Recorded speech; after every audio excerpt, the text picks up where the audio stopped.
Cande Barragan. I am the dual credit pre-calculus teacher and the AP calculus teacher here at Bowie High School. And I also graduated from Bowie in 1993. So this is my 26th year teaching mathematics.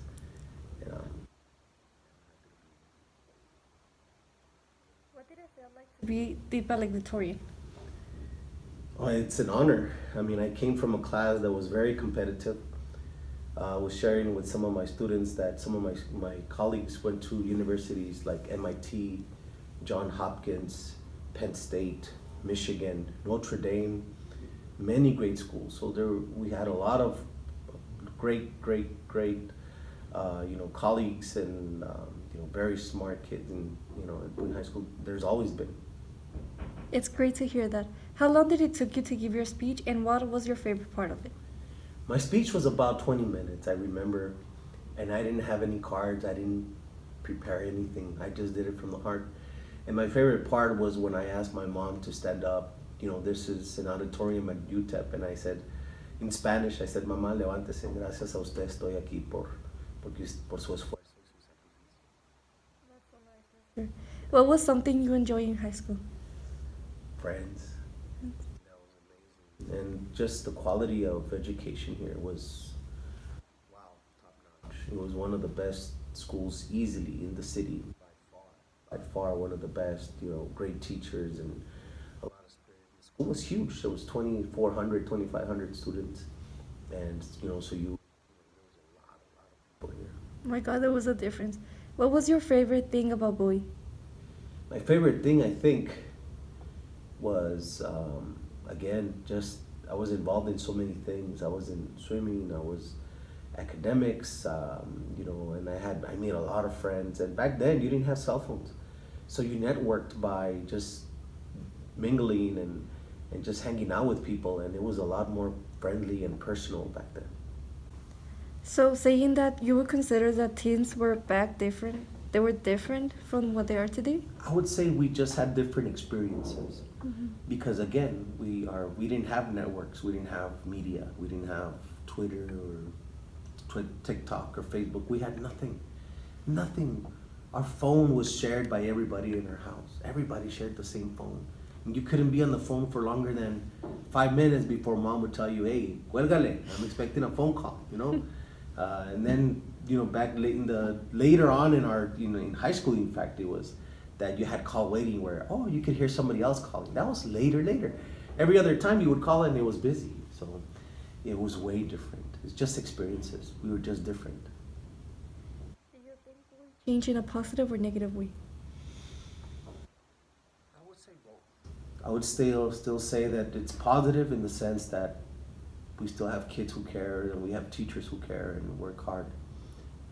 Negative in the sense of, we've lost a lot of good teachers and we've lost a lot of it's very difficult to build something around what we have today because we have many students that travel very far, very long distances just to be here every morning.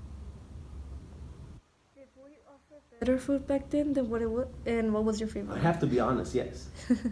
I have to be honest. Yeah. It was just much better. It seemed like it was just way more delicious. The breakfast, man, I would eat that up like nothing. They had spicy chicken? We didn't have spicy chicken, no. Oh, that's great. And my favorite meal by far was flautas. They would give us flautas and con su salsita. And they were not like these little tiny ones that we see today. It was like the big ones. You would get 3 of them and just loaded with frijolitos and arroz and quesito. That was delicious. That sounds good. What Bowie clubs, sports, or activities did you form part of? I was part of the math team. I was part of the number sense calculator team, and I was also in the swim team. I was also in the band. So I liked everything, and I was also part of the yearbook staff my senior year. In fact, I co-edited some of the pages. Mm-hmm. What were some stereotypes that the old Bowie fall into? Some of what, I'm sorry? Stereotypes, for example. Oh. Yeah. I would say that back then we looked older. Yeah. We looked like more mature, and I don't know if it had to do, as I was talking about this earlier, it has to do, I don't know if it was the way we dressed and stuff, but we certainly look more mature. Yeah. Now kids nowadays, they look like they're still in sixth grade, you know, and they're already juniors, you know. Yeah.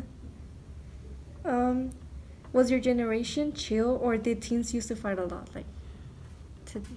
We were chill, but like any other generation, we were human beings, and so you fight. You know, you have differences. Hay alguien que no le cae bien, or there's somebody that just got under your skin, and yeah, there were fights. There was a lot of fights, actually. You know, there were some big fights back then.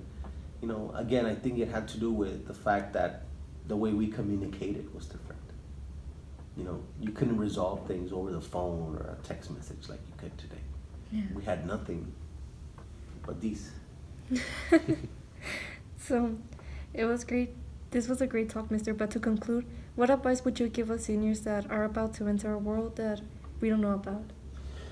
Just know this much. The world owes you nothing. You got to put your stamp on the world. The world owes you nothing. There's nothing that the world is going to give you and hand you. I wish that was the case, but it's not the case. The reality is that we live in a world where you have to earn everything. You know, and if you don't work, you don't eat. Simple. You know, the world owes you nothing. Go and make your own footprint and leave it. Make a good one. You know, enter the world and leave the world better than when you came in. If you change lives, if you make a difference in people's lives, then your life is worth it.